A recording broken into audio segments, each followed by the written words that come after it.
दोबारा स्वागत कर रहे हैं।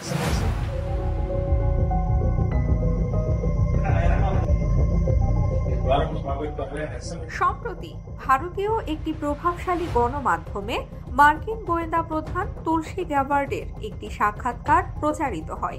সেখানে বাংলাদেশকে নিয়ে তাকে প্রশ্ন করা হলে তিনি জানান, বাংলাদেশের পরিস্থিতি নিয়ে যুক্তরাষ্ট্র গভীরভাবে উদ্বিগ্ন। তুলসী গ্যাবার্ড তার সাক্ষাৎকারে বলেন, বাংলাদেশের সংখ্যালঘুদের উপর নির্যাতন ও সহিংসতা নিয়ে যুক্তরাষ্ট্র খুবই উদ্বিগ্ন।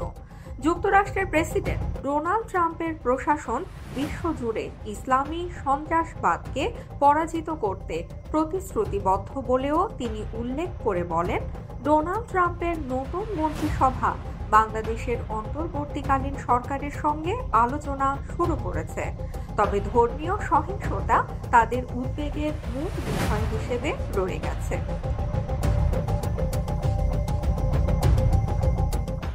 তবে মার্কিন গোয়েন্দা প্রধানের এই বক্তব্যকে ভারতের সূক্ষ্ম পরিকল্পনার অংশ বলছেন বিশ্লেষকরা। তাদের মতে, ভারত প্রথমে চেষ্টা করেছিল মার্কিন যুক্তরাষ্ট্রের প্রেসিডেন্ট ডোনাল্ড ট্রাম্পের সাথে বৈঠকে তার দৃষ্টি আকর্ষণ করতে, যাতে ট্রাম্প বাংলাদেশকে নিয়ে কোনো বিস্ফোরক মন্তব্য করেন। কিন্তু সে আশায় উড়ে বালি। ট্রাম্প মোদির সাম্প্রতিক বৈঠকে ভারতীয় সাংবাদিকদের পূর্ব পরিকল্পিত বাংলাদেশ মেশানো প্রশ্ন বুমেরাং হয়ে ফিরে এসেছে তাদের দিকে। কৌশলী ট্রাম্প বাংলাদেশে ইন্ডিয়ান আগ্রহকে পাশ কাটিয়ে গেছেন কৌশলে। রাজনৈতিক বিশ্লেষকদের একটা পক্ষ মনে করছেন, ট্রাম্পের মাধ্যমে ভারতীয় পরিকল্পনা ব্যর্থ হওয়ার পর তাদের টার্গেট ছিল মার্কিন গোয়েন্দা প্রধানের ভারত সফর।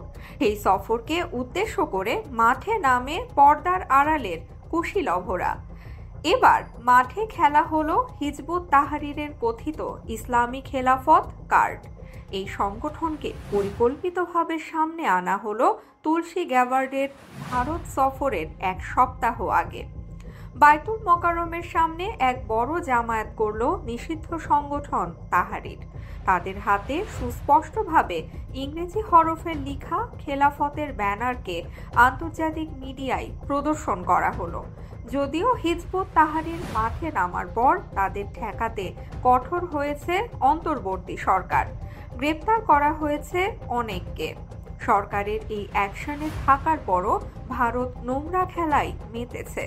পরিকল্পনা মাফিক তারা বারবার বিষয়টি সামনে এনে ভারত বোঝাতে চাচ্ছে তাদের অন্য কিছু উদ্দেশ্য ছিল, এই বোঝানো যে বাংলাদেশে ইসলামী খেলাফতের আন্দোলন চলছে, যা কিনা ট্রাম্প প্রশাসনকে সহজভাবেই বোঝানো যাবে।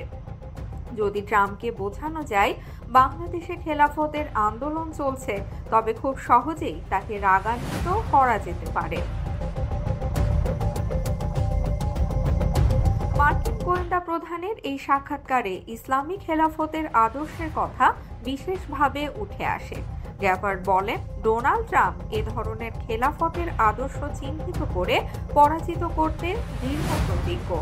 ট্রাম্প এ ধরনের আদর্শকে কট্টর ইসলামপন্থী সন্ত্রাসবাদ হিসেবে আখ্যায়িত করেছেন।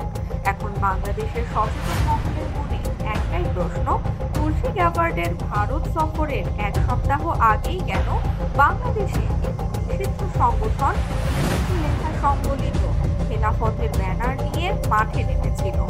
বাংলাদেশ সরকারের কঠোর পদক্ষেপ নেওয়ার পরেও তুলসী গ্যাবার্ডই কেন এই বিষয়টিকে এতটা গুরুত্ব দিচ্ছেন বা এটা নিয়ে এতটা প্রতিক্রিয়া ব্যক্ত করেছেন?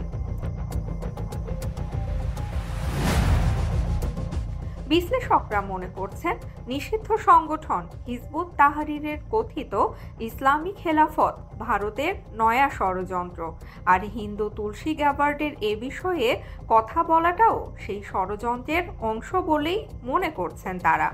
ভারত তো শুরু থেকেই চাচ্ছে কিভাবে ডক্টর ইউনূসের নেতৃত্বাধীন অন্তর্বর্তী সরকারকে প্রশ্নবিদ্ধ করা যায় আর তাকে গদি থেকে টেনে হিঁচড়ে নামানো যায়।